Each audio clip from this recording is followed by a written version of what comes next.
प्रबल आशा है कि यूरोप का सौंदर्यीकरण होते आप भी देख रहे होंगे। यूं तो यूरोप पहले से ही बहुत सुंदर है, लेकिन अब उसे जन्नत बनाने का प्रयास किया जा रहा है। अग्नि की लपटें उसे पवित्र कर रही हैं, पानी में आग लगी है, धुएं से आकाश भर उठा है, प्लेग्राउंड स्टेडियम जल रहे, मार्केट मॉल गाड़ियां जल रही, लाइब्रेरी जल रही। बताया जा रहा है ये मर्सिलीज लाइब्रेरी फ्रांस की सबसे बड़ी लाइब्रेरी में से एक थी, जहां लाखों पुस्तकें रखी थीं जो अब राख में बदल दी जा चुकी है। उन सभी पुस्तकों को एक झटके में पढ़ लिया गया है। पूरे विश्व को पढ़ा दिया गया है कि एक ही सत्य है, एक ही पुस्तक है, या तो इस पुस्तक को मानो या मृत्यु। वैसे भी मृत्यु ही अंतिम सत्य है। फ्रांस की इस जलती लाइब्रेरी को देख कई ट्विटर यूजर्स 1206 सी को लेकर इसे नालंदा विश्वविद्यालय के समीप रख एक सादृश्य दिखाने का प्रयास कर रहे हैं। आज से कुछ 830 वर्ष पूर्व इस्लामी आक्रांता बख्तियार खिलजी द्वारा जलाई गई हमारी नालंदा विश्वविद्यालय के पुस्तकालय में 90 लाख से भी अधिक पुस्तकें थीं, जो कई महीनों तक जलती रहीं। ज्ञान का महत्व असरों को बड़े अच्छे से समझ आता है, जबकि एक अर्धज्ञानी अपना ज्ञान बढ़ाने या ज्ञान की रक्षा करने की बजाय इंटेलेक्चुअल बन सबके बीच रहना ज़्यादा पसंद करते हैं। फ्रांस के लोगों को अपनी संस्कृति, भाषा और धरोहर पर बड़ा गर्व रहा है। बड़े ही महान लेखकों, मूर्तिकारों, चित्रकारों, कलाकारों की धरती रही है फ्रांस। जब दुनिया सो रही थी तब फ्रांस का पुनर्जागरण हो चुका था, और इसी फ्रांस रूपी घोड़े पर बैठ सरपट भागा था पूरा यूरोप। विज्ञान, कला और साहित्य में अच्छी पकड़ दिखती थी और इनमें प्रतिमान स्थापित कर दुनिया में नाम बना लिया था। फिर समस्त यूरोप ने प्रजातंत्र की महत्वता को स्वीकार किया। सबको जीने का समान अधिकार मिले, इसे मानवता का आभूषण बना यूरोप ने आह्वान किया शरणार्थियों का। जब शरणार्थी आ गए तो ये धीरे धीरे पैर पसारने लगे। देखते देखते पूरे यूरोप के सभी सुंदर शहर अतिथियों से भरने लगे। ये वे अतिथि थे जिन्हें कभी लौटना नहीं था।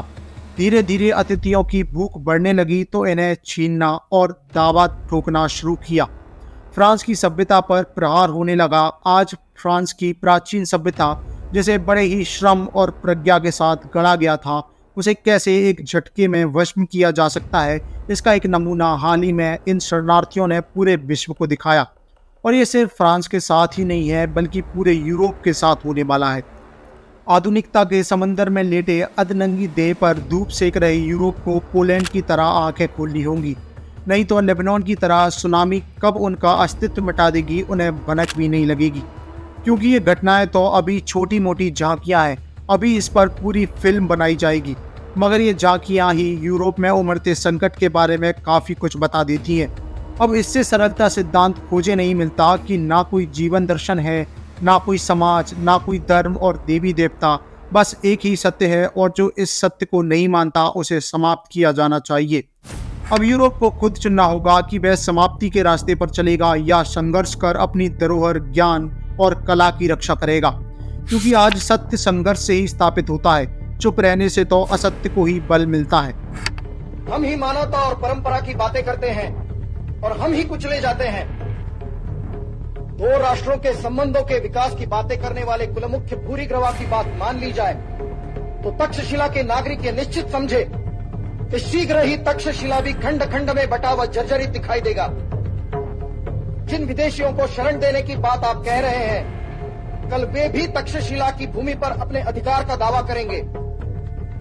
जिस मानवतावाद की दुहाई दे आप उन्हें शरण देने की योजना बना रहे हैं, उन्हीं मानवतावादियों की धरती कल धर्म जाति के संघर्ष से लाल हो उठेगी, और धरती का कोई मानवतावादी उन संघर्षों के लिए उठी तलवारों को नहीं रोकेगा। कल यही शरणार्थी आपके साथ पौर सभा में बैठेंगे और आपके निर्णयों को प्रभावित करेंगे।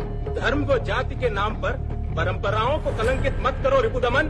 सत्य को स्वीकार करो भूरिग्रवा। जहाँ तक्षशिला के भविष्य का प्रश्न है, वहाँ भावनाओं का कोई स्थान नहीं है। हमारा धर्म अलग, हमारी भाषा अलग, हमारा व्यवहार अलग। कल इन्हीं भेदों के नाम पर भेदभाव होगा और संघर्ष होगा।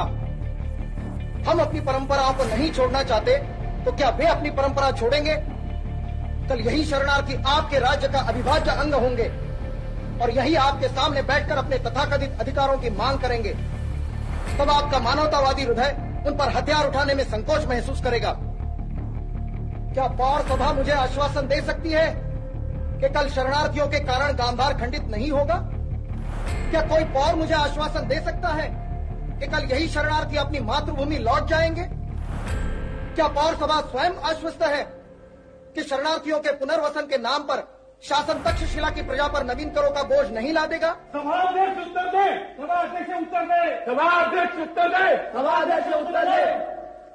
क्या सभाध्यक्ष तक्षशिला के नागरिकों को वचन दे सकते हैं कि शासन शरणार्थियों का किसी भी प्रकार से राजनीतिक लाभों के लिए उपयोग नहीं करेगा? आप क्या विचार रखते हो इस फ्रांस में हो रहे उत्पात के बारे में? मुझे कमेंट्स में अवश्य बताना। और बेद चांचल मैच पर आपको ये आवाज़ फिर सुनाई देगी। जय मां भारती।